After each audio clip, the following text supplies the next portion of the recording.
ఓం నమో నారాయణాయ. ఓం నమో భగవతే వాసుదేవాయ. గోవర్ధనం ధరం వందే గోపాదం గోపరూపిణం గోకులోద్భవ ఈశానం గోవిందం గోపికా ప్రియం. గోమాత మన సంస్కృతికి మరియు ప్రకృతికి జీవనాడి. మన సనాతన ధర్మంలో ఎన్నో జీవులను పూజిస్తాము, కానీ ఒకే ఒక్క జీవిని మాత్రము అమ్మ అని పిలుస్తాము. అదే గోమాత. గోమాత ముక్కోటి దేవతలకు నిలయము. గోవు శరీరంలో ఏ భాగంలో ఏ దేవతలు కొలువై ఉన్నారో ఇక్కడ ఈ వీడియోలో తెలుసుకుందాం. గోవు వర్ణన.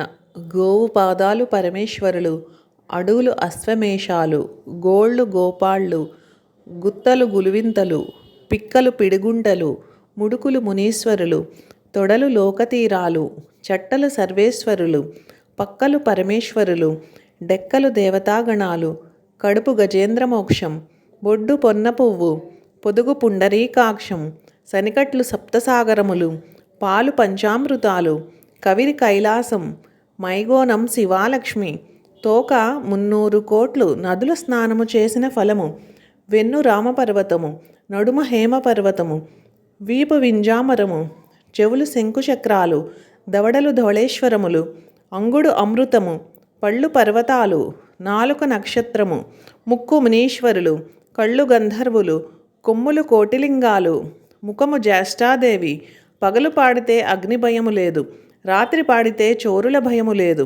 సదా పాడితే సదా పాపము బాసును, పౌర్ణమి నాడు పాడితే పూర్వజన్మ పాపము బాసును, అమావాస్య నాడు పాడితే ఆ జన్మ పాపం బాసును.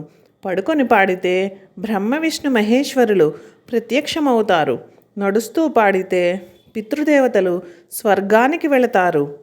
గోవును వర్ణించిన గోపికకు ఏమి ఫలమంటే కాశీ ప్రదక్షిణము, గయా ప్రదక్షిణము, గంగా ప్రదక్షిణము, భూమి ప్రదక్షిణము, పాడిన వారికి విన్నవారికి విష్ణు కైలాసము. గోరక్షణే దేశరక్షణ. ఎక్కడైతే గోవులు సంతోషంగా ఉంటాయో అక్కడ లక్ష్మీదేవి తాండవిస్తుంది. కాబట్టి మనకు వీలైనంతలో గోసేవ చేద్దాము, గోమాత అనుగ్రహాన్ని పొందుదాము. మీకు కనుక ఈ వీడియో నచ్చినట్లయితే లైక్ చేసి షేర్ చేసి మా ఛానల్ను సబ్స్క్రైబ్ చేసుకోండి.